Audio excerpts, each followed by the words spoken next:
When the soul had overcome the third power, it went upward and saw the fourth power. This is stages of enlightenment within the soul and the spirit through the mind. So, verse 18, when the soul had overcome the third power, it went upwards and saw the fourth power, which took 7 forms. So we're going to have 7 forms of this enlightenment as time ticks on. Verse 19. Remember, there are 7 forms. The first form is darkness. The second, desire. The third, ignorance. The fourth is the excitement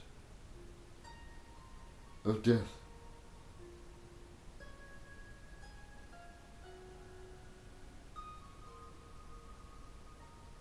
Excitement of death. Some want to be raptured out of here. Excitement of death.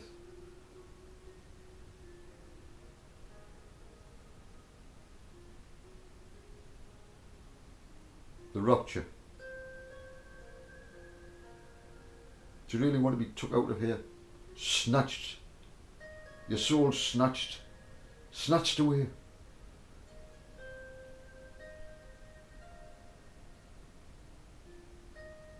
If you get snatched away, you will not be part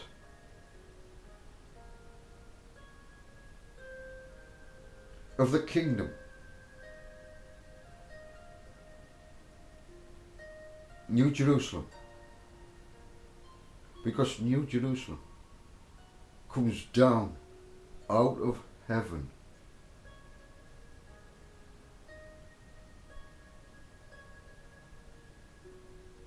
And you want to go to heaven when New Jerusalem is coming down out of heaven? How can you be a part of it in the physical form?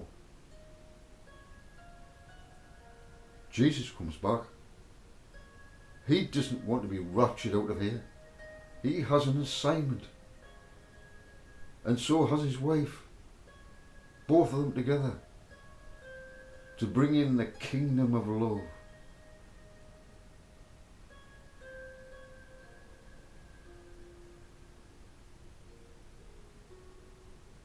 So the first form is darkness, the second desire, the third ignorance, the fourth is the excitement of death. The fifth is the kingdom of the flesh. What? A kingdom of flesh? That's what he said, Joseph. The fifth is the kingdom of the flesh. The sixth is the foolish wisdom of the flesh. Foolish wisdom? Is there such a thing as foolish wisdom?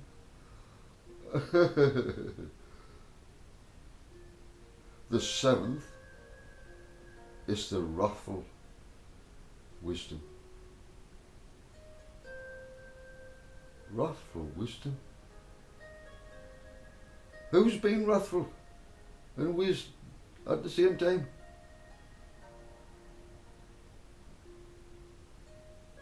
Who's been wrathful?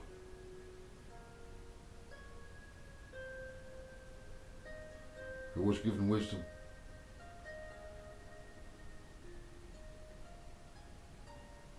Donald Trump. Netanyahu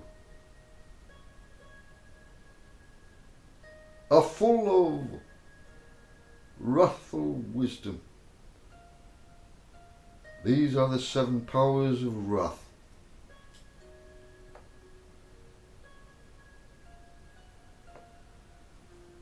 I'm going to leave it at verse 24.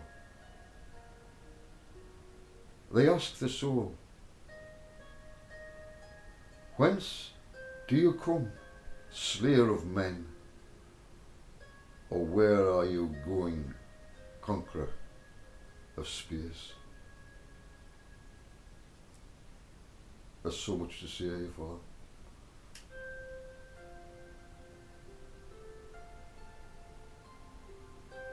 It's 20. I should really explain all that. I will next time I come back. But what I want to do, Father, if that's alright, it's alright, Father. Yeah.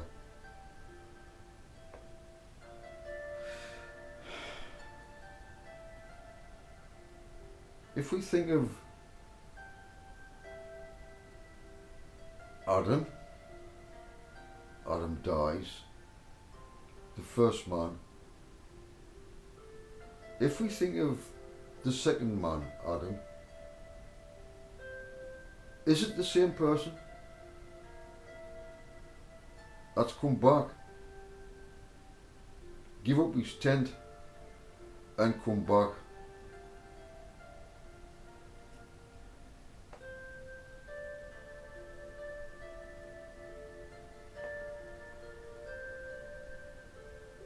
Jesus, you said before Abraham was, I am. What did you mean, Jesus? Before Abraham was, I am. Okay, Jesus. What about the man Melchizedek? Jesus. Read Psalms 110, verse 4. Okay. Well, first of all, Melchizedek is mentioned in a messianic psalm attributed to David, yeah, which prophesies about the coming Messiah. Now the verses, right, which I'm going to read, state this.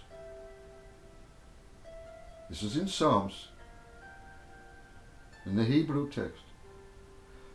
The Lord has sworn and will not change his mind. You are a priest forever in the order of Melchizedek.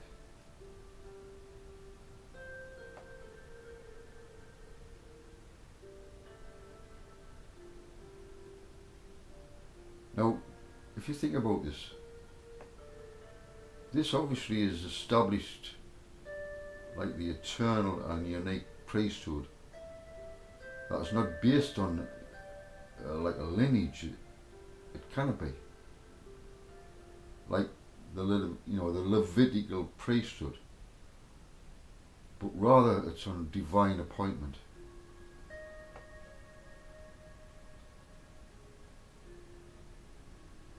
Now remember Melchizedek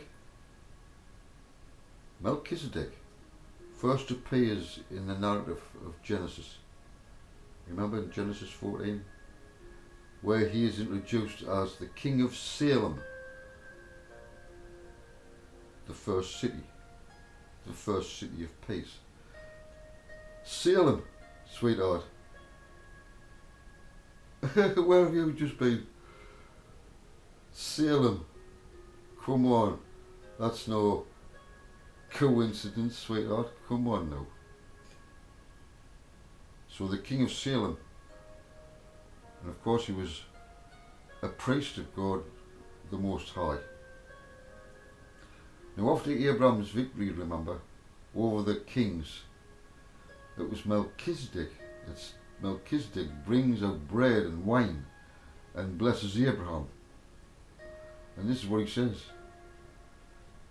Blessed be Abraham by God Most High, creator of the heaven and earth, And blessed be God Most High, who has delivered your enemies into your hand.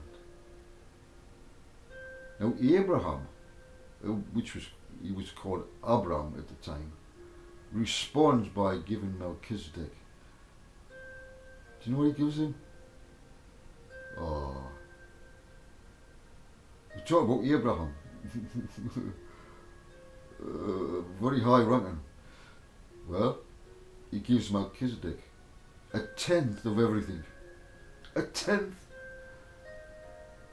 So what does that signify? Well, obviously it signifies that Melchizedek, his superior spiritual authority, is being recognised by Abram.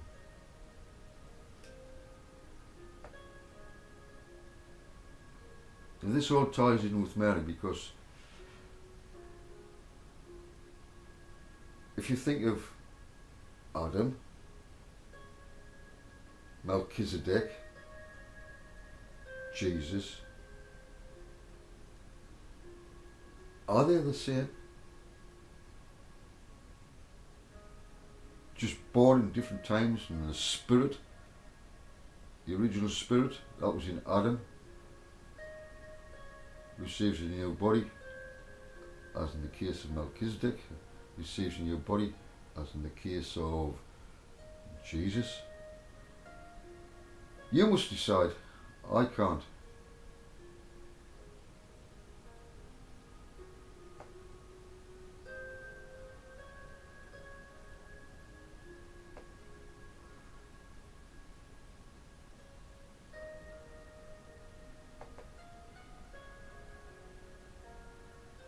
No. I should really, I've read it out of Psalms for, yeah.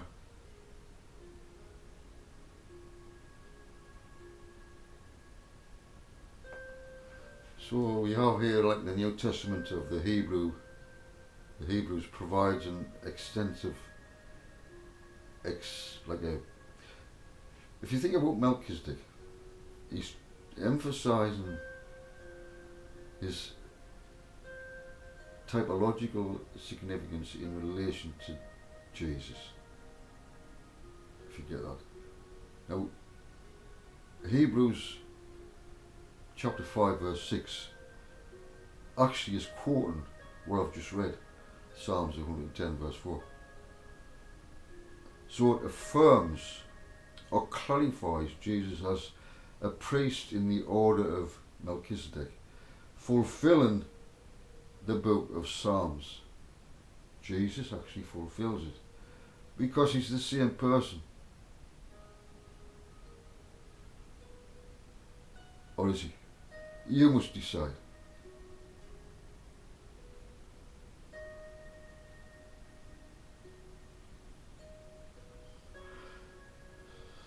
So this is the ascension process.